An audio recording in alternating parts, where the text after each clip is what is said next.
He told me he needed to find himself, but he didn't tell me he'd be doing it with her, his ex. In the wreckage he left behind, I could have crumbled. Instead, I chose to rise, crafting a life of freedom, luxury, and a self-worth he never saw coming.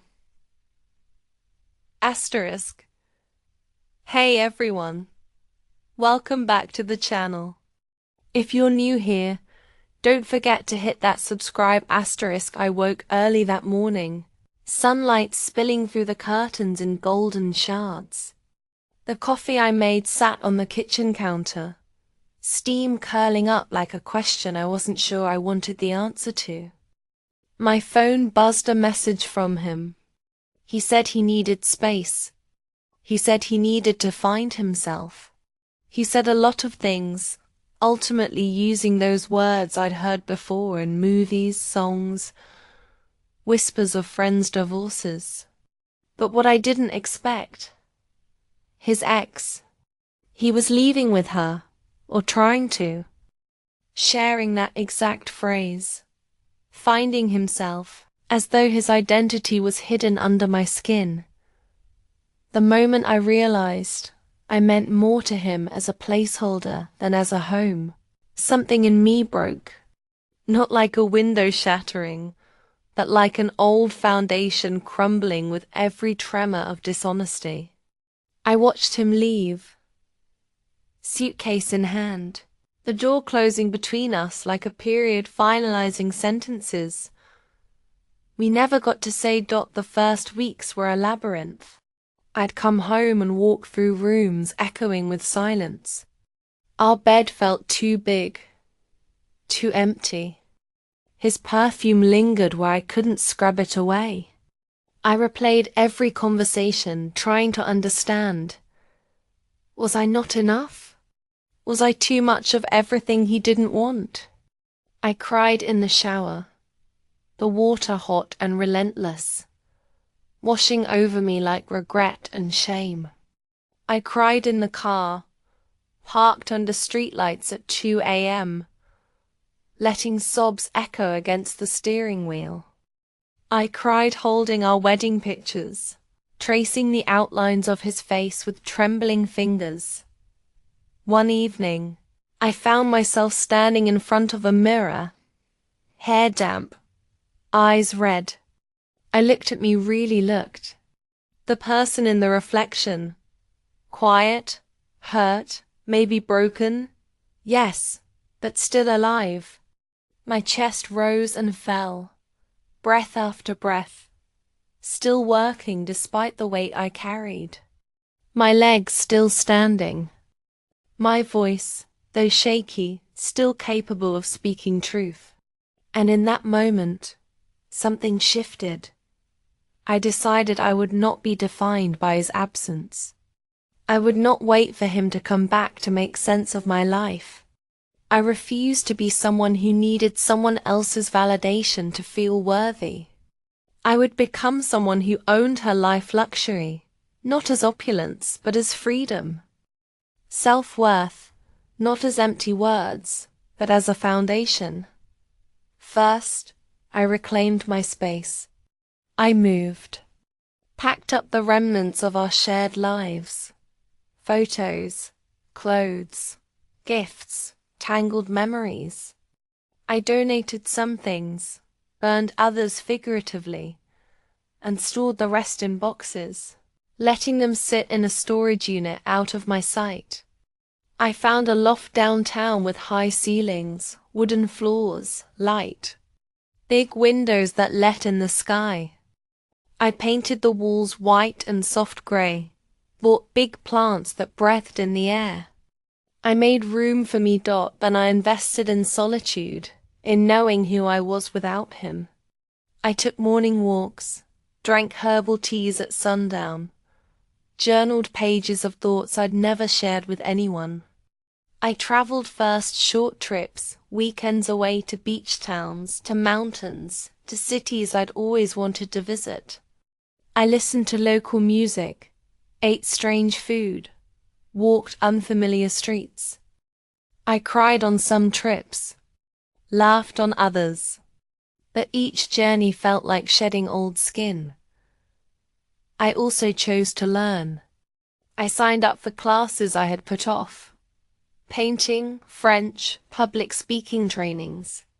My confidence grew in these rooms, among strangers who became friends, mentors, mirrors reflecting back a version of me I'd forgotten existed. When I stood in front of a canvas and painted one bold color after the next, I felt freedom. When I spoke in French or bungled terribly but laughed anyway, I felt alive. Work became my anchor. I pushed myself in my career, asked for higher roles, pitched ideas I'd been too timid to share. I got a promotion. I negotiated a raise. The emails started arriving with praise. The meetings ended with clients impressed. Every success, however small a solved problem, a compliment, recognition became a brick in the new foundation I was building. I realized I was capable, accomplished, valuable, but the luxury I built wasn't material at first. It was the luxury of choosing peace. It was buying moments without guilt. A spa day, a book I didn't need, fresh flowers because they made me smile. It was sleeping without expectation. It was waking without dread. It was enjoying my own company. When I finally splurged on something big, an elegant dress, a weekend at a 5-star hotel, an exotic getaway, I didn't use it to hide pain. I used it to celebrate survival. One day, I got an invitation. A gala, black tie, charity event. I hadn't dared attend such things when he was around, always feeling like I wasn't ready. But now I said yes. I bought an elegant gown, emerald green, flowing, flattering, got my hair done, wore makeup that felt bold. I walked into that ballroom alone, but I didn't shrink. I carried myself as though I owned every sparkling chandelier, every hushed conversation, every note of piano music. Strangers complimented me. I smiled and thanked them. Some faces turned familiar mutual friends, and I realized none of them knew why I'd come alone. They only saw someone radiant, confident. Inside, I felt it too. In the quiet moments, afternoons reading in a cafe, evenings watching the sun dip behind buildings, I felt joy again. Not the desperate, grasping kind, but the soft, steady kind, like warm light spilling into corners you've kept closed. I discovered a slower pace of happiness, the kind that doesn't need constant verification. Still, there were moments of doubt, nights when the bed yearned for his shape, afternoons when I saw couples walking by and wondered if I'd ever feel that way again. Memories that hit like waves.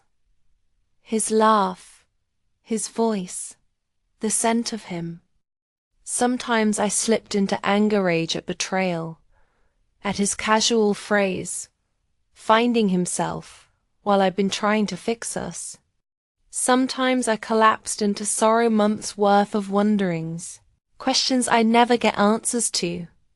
But slowly I learned to use those moments. I gave grief its space. I screamed in the car when a song reminded me of him. I allowed tears at night. I journaled shame and disappointment until my pen couldn't hold it anymore. And then, when I felt raw but cleaner, I closed the journal. I washed my face. I lit a candle. Healing didn't happen in a straight line.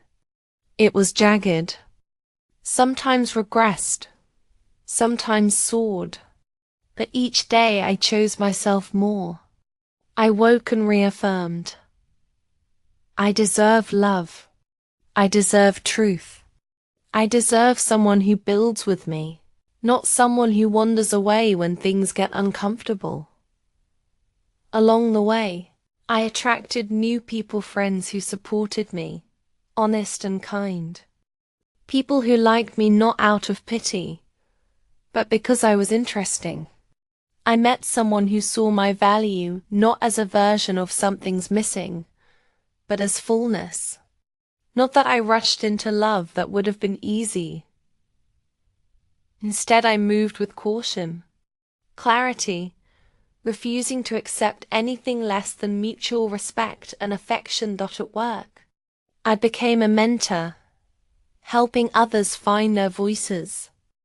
I discovered how seeing someone else light up when they claim their worth is a mirror.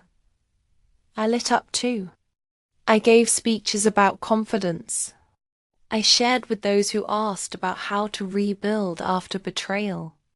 And each time I spoke, a little piece of me felt validated, not because I was trying to show off, but because I was translating pain into purpose. I traveled again, longer this time.